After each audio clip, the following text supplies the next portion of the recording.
भौजी हमके माफ निकल यहाँ से। भौजी हमके घर से मत निकाले। भौजी हमके माफ बर्दाश्त ना कर। निकल जो यहाँ से। भौजी कहा तनी ना, निकल यहाँ से। माई के छोड़ दो भौजी, अरे छोड़ दो यहाँ से। तू दोनों निकल हमरा घर से। दुल्हन गोल पड़ता नहीं, माफ कर दा। ए दुल्हन हम कहाँ जाए, कहाँ जाए? वृद्धा आश्रम चल जाओ बुढ़िया। ए दुल्हन को ना फोड़ल रही। ए दुल्हन मर निकला हमरा के घर से, हम कहाँ जाए? कुछ ना सुनब हम, कुछ ना सुनब। ये हमार घर बा, हमार पति के घर बा। निकल तू दोनों यहाँ से, चल। हम घर के सारा काम कर दे, कुल काम कर दे, कुल काम कर दे, जो कबू कर दे। चल निकल। ए दुल्हन मत निकला, हम हाथ जोड़ दे। ए दुल्हन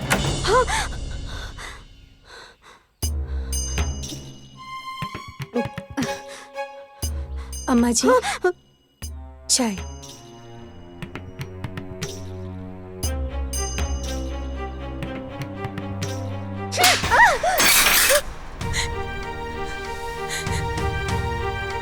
का भइल अम्मा जी, हमसे का गलती भइल? माई का भइल? तू ठीक तो बाड़ू ना? तू खड़ा होके मुंह का ताकत अड़ी, एक झोटा लोच के मार एकरा के। का भइल दीदिया, तू हमरा के बताओ। अभी एकरा के मार मार के बानर ना बना देनी तो कहिए। अरे कहता नहीं ना, दोनों की दोनों मिलके मारा सन एकरा के। मगर हमार गलती का बा अम्मा जी, हम तो बस रवा के चाय देवे आयल रहनी हा। चाय देवे आयल रहनी हा? उस सपना में हमके के घर से बाहर निकालत रहला? हाँ, और गुड्डी के भी। देख ले, इनो हमार घर हा। हमार जब मन करी ना, हम तो के घर से बाहर निकाल सके नहीं, समझ लो। हाँ, लेकिन हम रवा के घर से कब निकालनी हा? हम सपना में ना देखनी हाँ। तू हमके और गुड्डी के घर से बाहर निकल लू हा? अब तू का खड़ा होके दाची हारा ताड़ा रे? ए दीदिया, ये तो सपना बना। अरे एकरा इतना हिम्मत कि हमरा बहन के घर से निकाल दी। लेकिन तोर दिमाग नहीं चलत? अरे सपना में भी एकर कैसे हिम्मत हो गई हा कि हमनी के घर से बाहर निकाल दी? हाँ, एको बात सुना, ई एकर दिमाग में कुल चलत होखे तबे ना हमरे के सपना लौकल हरे। तब्बे दुर्गा मैया हमार सपना में आके हमके आगाह कैले हुई हैं। ई कुछ सोचतिया? ना अम्मा जी, रवा हमके गलत समझा तानी। हम तो ये बात सपना में भी कबू ना सोच सके नी कि हम रवा के घर से बाहर निकाल दी। ए कलमुही, ज्यादा बात मत बनावा, कान पकड़ा और अभी के अभी हमार माई से माफी मांगा, वरना तू ता हमनी के सपना में घर से निकालत रहलू। हम तोहरा के ना हकीकत में घर से बाहर निकाल के फेंकब, समझ लो कि ना? माफी मांगा। अम्मा जी, हमरा के माफ कर दी। अब भाई तो माफ करतानी, लेकिन एगो बात के ध्यान रखिए, अगर आज के बाद गलती से भी हमके ऐसा सपना लौकल ना, तो मार मार के ना हम तो के मुआ दे। जल्दी की ना तू। अब एजा खड़ा होके मुंह का ताकतारी भाग गई जैसे, और जाके दूसरा चाय लेके आ।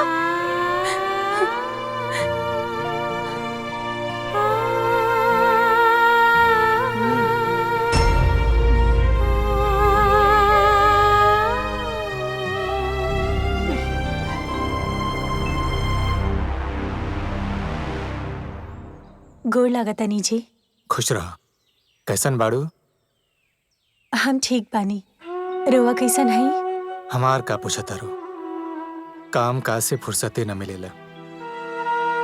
ये पैसा इंसान के सबसे बड़ दुश्मन होला। एके कमाए खातिर इंसान अपन परिवार से दूर रहेला, न तो कवन अपन परिवार से दूर शहर में रह के चाहेला।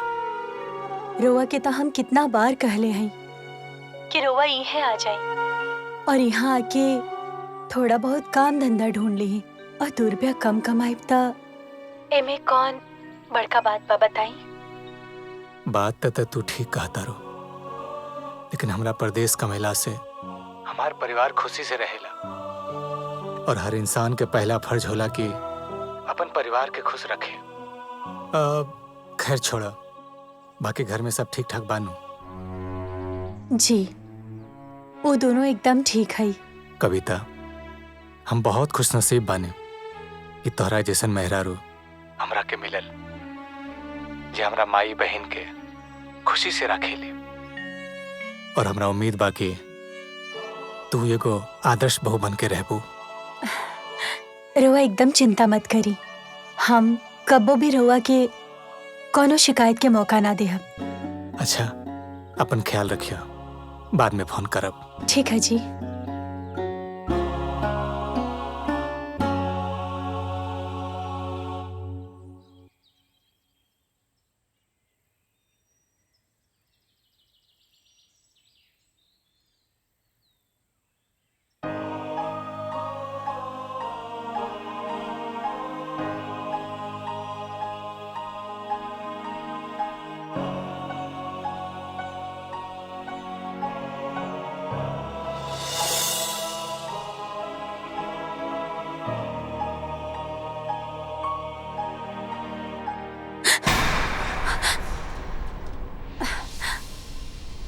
अरे आयरन हो गल का?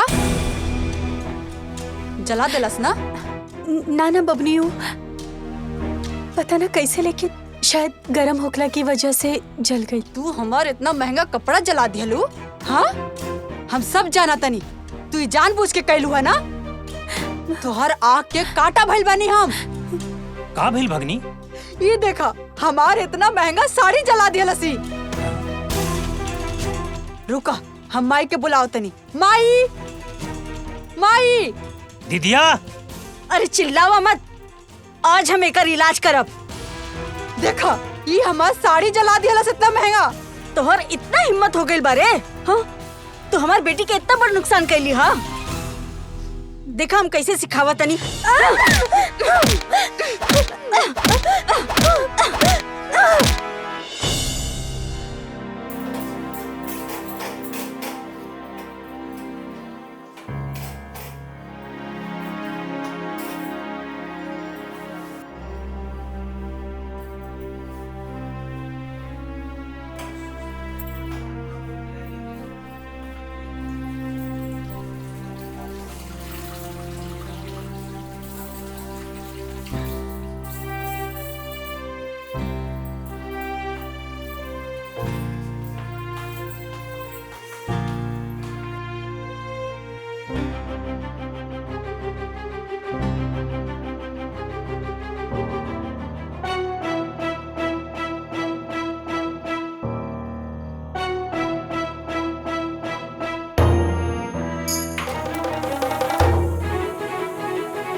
जगह करे तारी रे?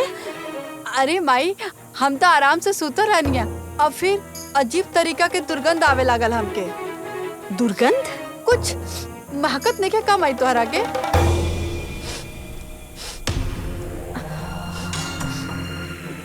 अरे हमके लगा था कि गैस लीक करता। गैस लीक नहीं क्या होत माई, ये मुझौसी ना गैस चालू छोड़ के चल गईली। अरे अरे ए, तू लोग हटासन, हट हट, जे खतरा बा। हजारी के रहते कोनो खतरा तू लोग तक ना पहुंची। हजारी मरते दम तक की खतरा से लड़ी। ए भैया, एक मिनट, केहू गैस बंद ना करी। अब भैया हम बुलावता नहीं। अरे आ मुझौसी। हाँ माँ जी, आवता नहीं। अरे जी जी माँ जी। जी मौजी के बच्ची, एगो बात ना सच सच बतावा हमरा के, ई गैस तू जानबूझ के खुला छोड़ के गईलू हा ना?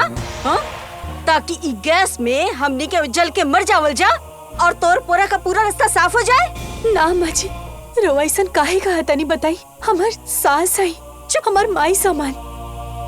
हम तो ऐसा सपने में भी ना सोची नहीं कि हम गैस चालू करके अपन पूरा परिवार के मार दे।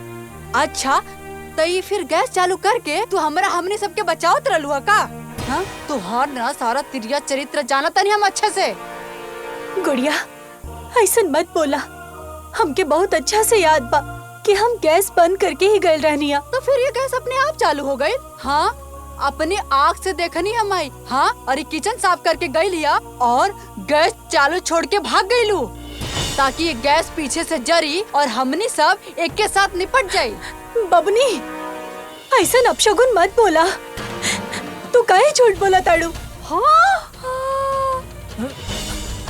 क्या बोला तारू? हाँ, हम झूठ बोला तानी? और तू बड़का हरिश्चंद्र के बेटी भइल बड़ू का? हाँ? अरे तोर इतना हिम्मत है तू हमार बेटी के धक्का मारलू हा। अरे रुक रुक, ये ऐसे ना मानी, ये ऐसे ना मानी, रुक। पकड़ पकड़ पकड़ पकड़ पकड़ एकरा के। ये ऐसे ना, छोड़ दी हमरा के, रुक कभी। छोड़ दी अम्मा जी, छोड़ दी मामा जी। समझ में आई। अब एको बात ना ध्यान से सुन, अगर आज के बाद ना हमार बेटी की तरफ आँख उठा के भी देखबू ना तो तोके हम जिंदा जला दे, जानलू के ना तू। कल मुही कहीं की। चल हमार बच्चिया ना, अरे हमार बच्चिया यही चल तो बंदले छोड़ दे एकरा के। चल चल हमार बेटी ना।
ये फोन काहे नहीं उठाव दिया?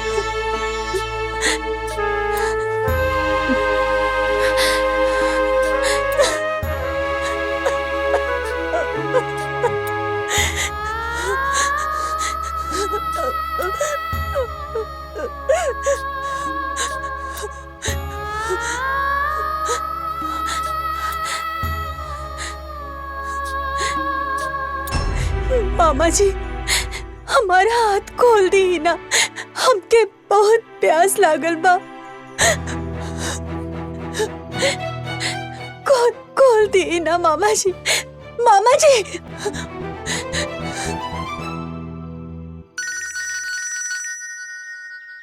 केकर बारे? भैया के फोन आवता माई। ओह हाँ, हेलो। भाई प्रणाम। खुश रहा। कविता तो ठीक बाड़ी नु? कब से ओकरा फोन लगा रहल बानी, वो फोने न उठौलस। सब ठीक ठाक बानू भाई? वाह बेटा वाह, तू आज साबित कर देला ना कि बिया भइला के बाद ना बेटा माई के ना रह जाला। अरे फोन करके एक बार माई के बारे में ना पूछ सकत रहला हा, तुरंते कहता कि मेहरारू कैसन बिया। हमके तो अफसोस होता कि तोहरा नियन मेहर मोगा के हम जन्म देनी। पहले फोन करत रहला तो पूछत रहला ए माई कैसन बाड़ी, तोर तबीयत कैसन बा। अब सीधे खाली मेहरारू के बारे में। अरे जो नालायक कहीं का फोन करके मेहरारू के बारे में पूछता रे, एकदम मेहर मोगा हो गइल बाड़े तू। अरे माई का बोला तारू, कैसन बात करत तारू तू? हम तो से बतिया न करब, रख फोन। अरे माई, हमार लड़की के बाल एकदम राजकुमारी नियन लागेला।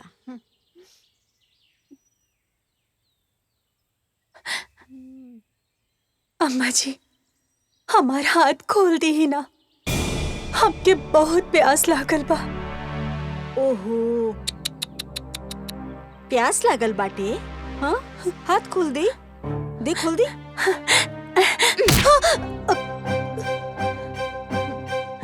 बड़ी अली हाथ खुलाए वाली। हाथ खुलावे के बाना तो चुपचाप ना पहले हमार बेटी के पैर में गिर के नाक रगड़ के माफी मांग, तो हाथ खोल दे। ताकत का बड़ी रे, कहनी है ना माफी मांग, जरा फुर्ती से।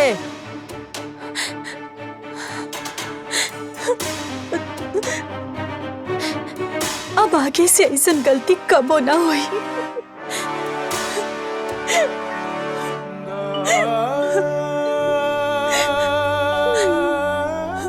ठीक बा, अब जो यहाँ से और आइंदा से ना अपना हद में रहिए, वरना पिए के लायक ना छोड़ो।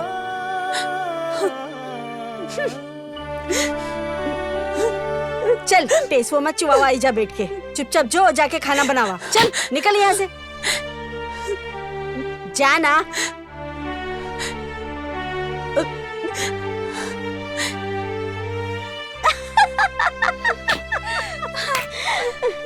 प्यास लगल वो।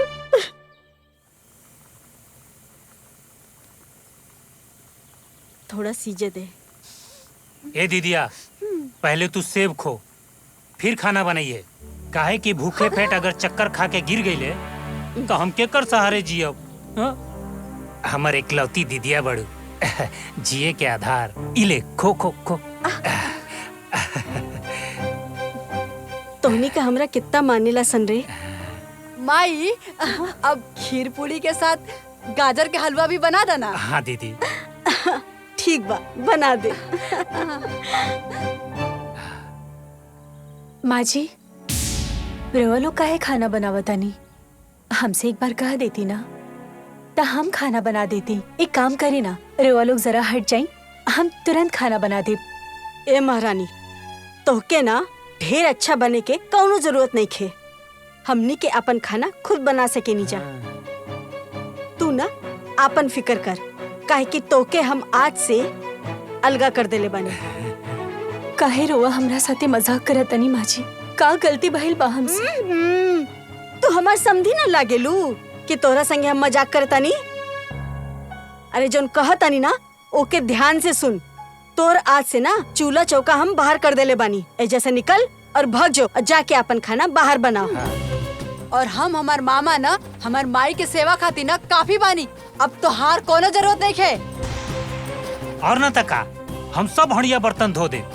अरे हम अपना दीदी के कोनो तकलीफ दे सके नहीं का?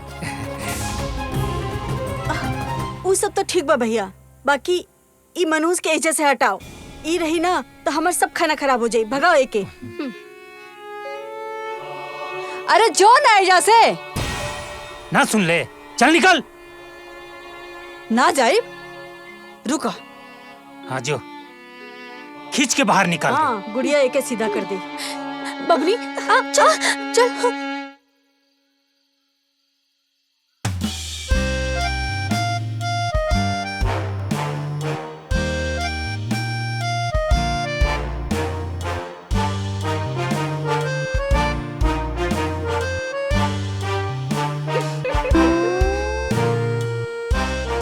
अरे मामा, तनी आराम से खा, खाना भागल लिखे जात। अरे भगनी, इतना लजीज खाना 1 साल बाद मिलल बा, हमरा के खाए दे, डिस्टर्ब मत कर।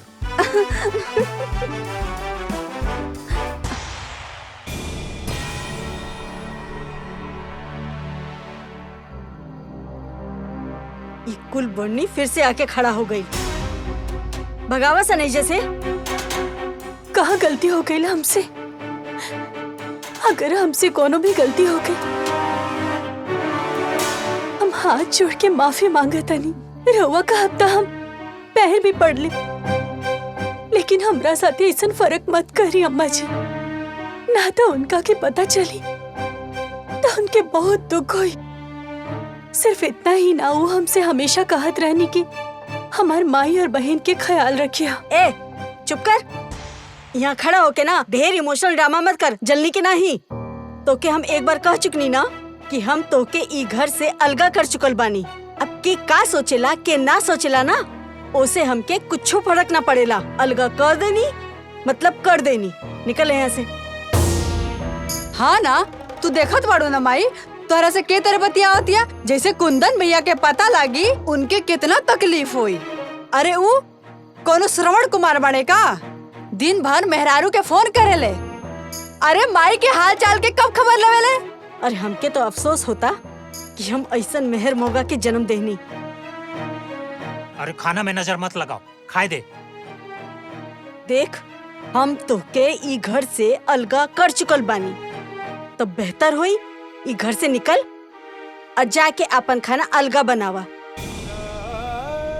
एक बात फिर से सुन ला, हमके ना तोर जरूरत बाटे और ना तोर मर्द के जरूरत बाटे। हमरा खातिर ना हमार बेटी और हमार भाई बहुत बड़ा सन। चल भागे जैसे।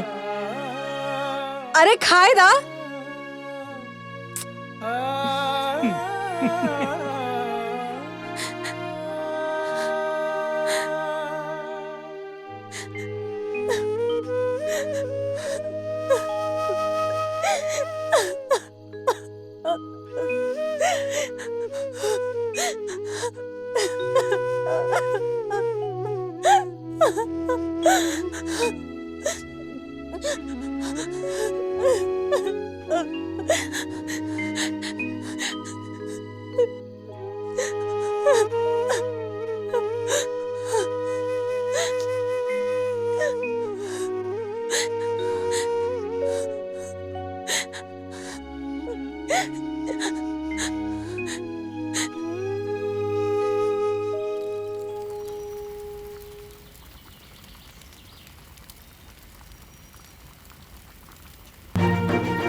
अरे खाना बना दिया, खाए की तैयारी करी।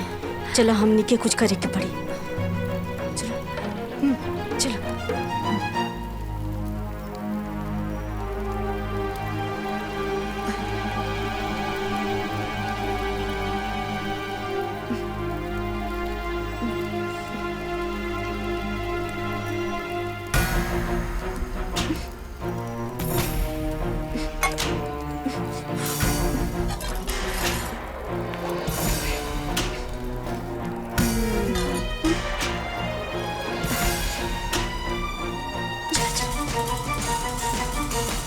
अरे माँ जी, अब रुआ भी खाएम का खाना निकाली हम।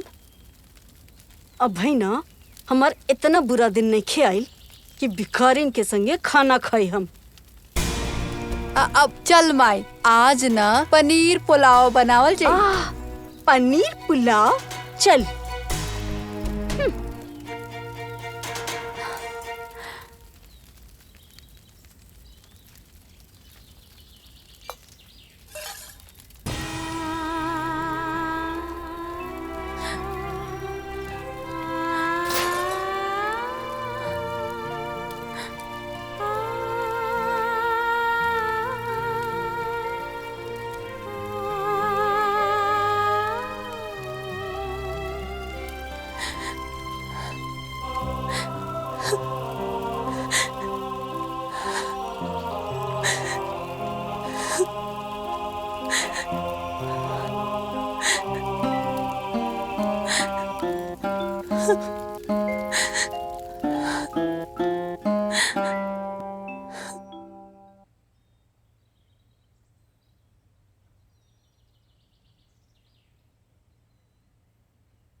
ए दीदी, तू खाली बैठल ठीक ना लगेलू। ले सेब खो।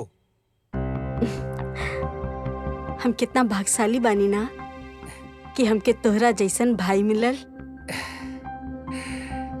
तू हमर बहिन बड़ू,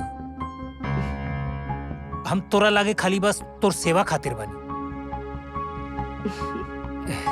काहे कि बड़ बहिन के तो माई जैसन स्थान होला। कबो कबो तो सोचे नहीं हम तोहनी के ना रहता सन तो हमार का होत। अच्छा दीदी, हाँ? हम रतवा के जे बात कहनी है ओकर बारे में का सोचलू है? एमा सोचे के का बा? रुक।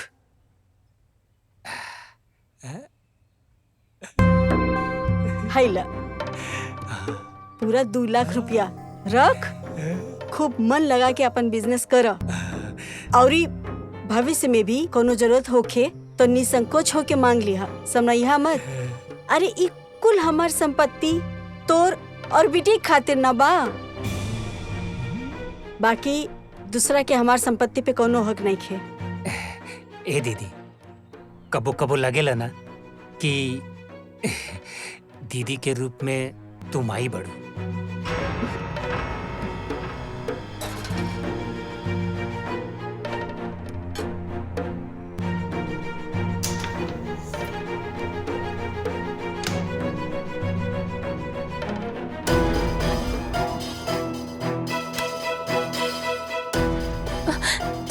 बबुनी, बबुनी, तोहर बाप के एजा कोनो जागीर नहीं खे, तोहर जौन मन करी वो तू करबू। ऐसन मत करी बबुनी।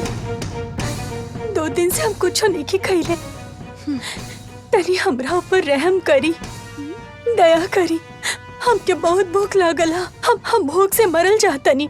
तो हम का करी? हाँ, अरे तोहार भूख से जान जाता ना, तो जी चाहे मर, हमरा के ना कोनो परवाह नहीं खे। बस तू किचन में खाना ना बनाव सकतरी।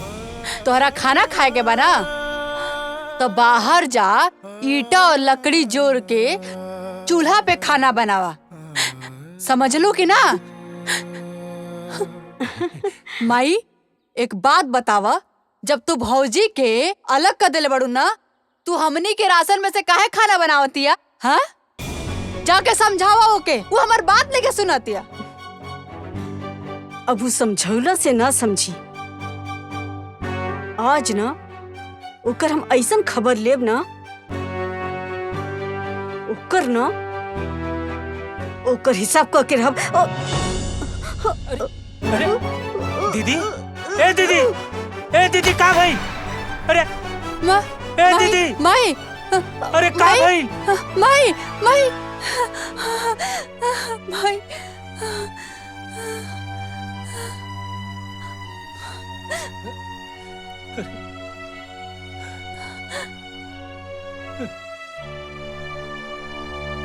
डॉक्टर साहब का भइल बा हमरा माई के? ये उठत काहे न की बाड़ी? तोहरा माई के पैरालिसिस हो गइल बा, और ये शायद 2-3 महीना बाद ही उठ सकी हैं। माई, दीदी देखा, तू लोग रोआ मत, इनकर विशेष ख्याल रखे की जरूरत बा। समय समय पर दवा देना है, और साफ सफाई पे बहुत ज्यादा जरूरी बा ध्यान देवे के। भगवान चाहिए तो जल्दी ठीक हो जाई हैं। दीदिया, अच्छा हम चलब, हमारे लिए 2000 रुपया फीस दा।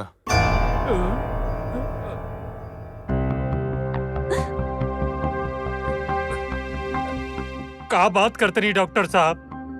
हमार दीदिया बिस्तर पर मौत से लड़ रहा बिया और फीस की चिंता बा। अरे इंसानियत भी कोनो चीज होला। अरे भाई, बड़ा अजीब आदमी बाड़ा। अरे तोहरे लोग खातिर हम हॉस्पिटल से छोड़ के पेशेंट भाग के आईनी है तोहरे घरे तोहार पेशेंट देखे खातिर, और तू हमरा के इंसानियत का पाठ पढ़ाओ तारा।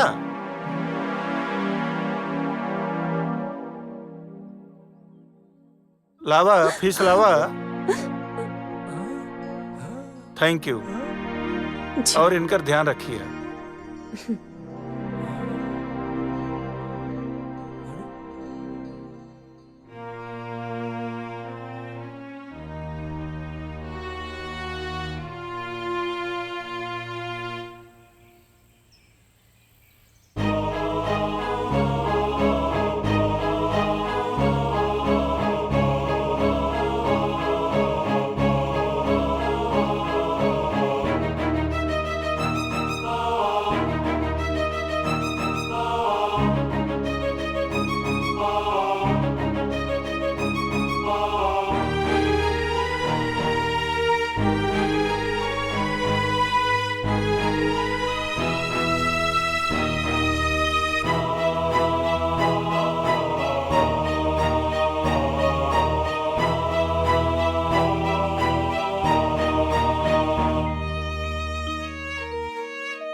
शांति से खाऊं नहीं के मिला ना, अब बहुत हो गई।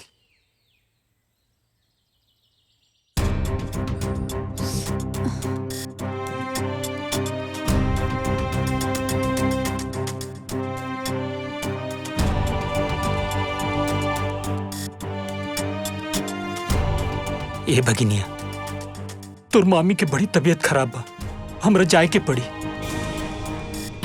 तू दीदी के ख्याल रखिए। ए मामा, हम माई के अकेले कैसे संभालब?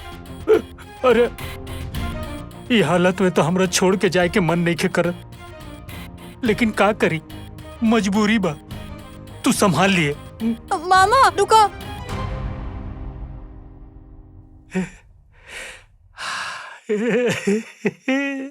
भाग हजारी भाग, अब हरियर पेड़ सुखा गई।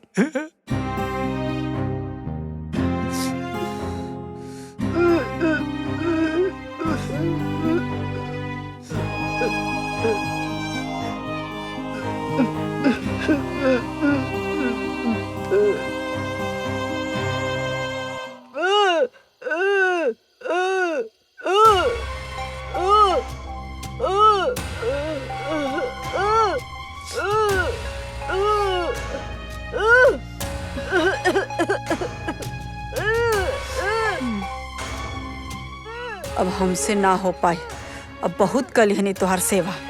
अब हमबू जातनी अपन ससुराल, अब तू अपन सेवा बहू से कराला। माई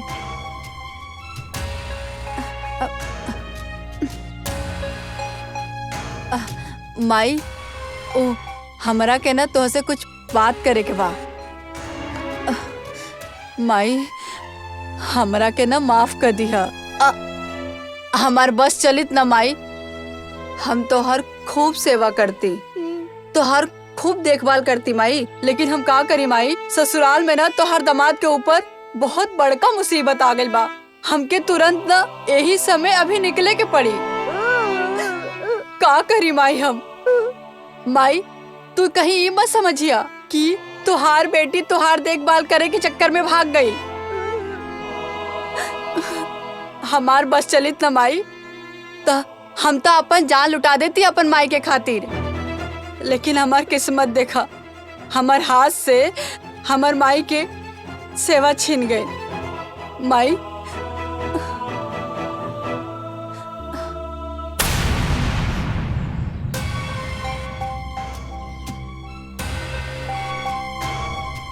माई तू अपन ध्यान रखिया। हम का करी माई, हमरा के जाए के पड़ी, बहुत जरूरी बा। हम जल्दी लौटम। हाँ अपन ध्यान रखिया।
आखिर हम कौना हक से अपन पतोह से हम अपन सेवा करवाई?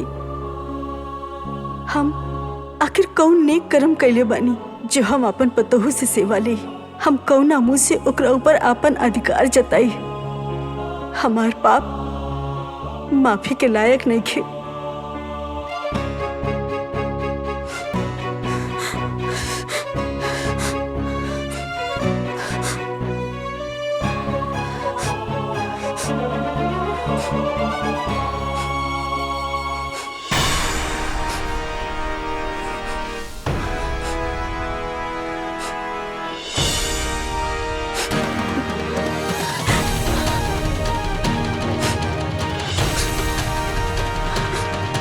हमके माफ कर दिया दुल्हन, हमके माफ कर दिए।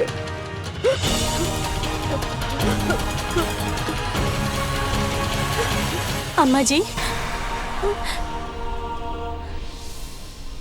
ई रउआ का करत तनी अम्मा जी?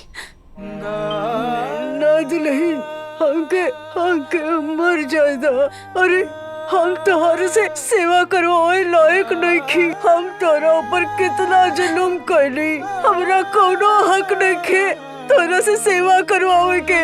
छोड़ दे हमरा। ना अम्मा जी, रउआ ऐसा मत बोली अम्मा जी, ऐसा मत बोली। का गलत कहा तानी? तू देख ना, जी के आपन समझ के कलेजा से लगा के रखनी, वो तो हमके छोड़ के भाग गई। हमार कोनो सेवा ना कैले, अजय के पर जिंदगी भर तकलीफ देनी, अत्याचार करनी, कबो ना अपनैनी, वो हमार जिंदगी बचौलस। रउआ हमार माई है, हमार सास है। राउर पूरा अधिकार बा अपन बच्ची के डांटे के, मारे के, दोगो बात सुनावे के। और हम जीवन में कबो भी राउर कोनो बात के अपना दिल से नहीं खे लगेले। ऐसे रो ऐसा कुछ मत सोची अम्मा जी, हम पूरा जिंदगी राउर सेवा करब। ना ना ना, तू ऐसे ना बोल। हमार जैसे पापिन के ना तो के सेवा ना करे के चाहिए, हमरा के मर जाएगा। ना अम्मा जी, हमार बात सुनी। अगर रोआ ऐसा जिद करब ना तो ठीक बा, हमू रोआ साथे जहर पी लेब।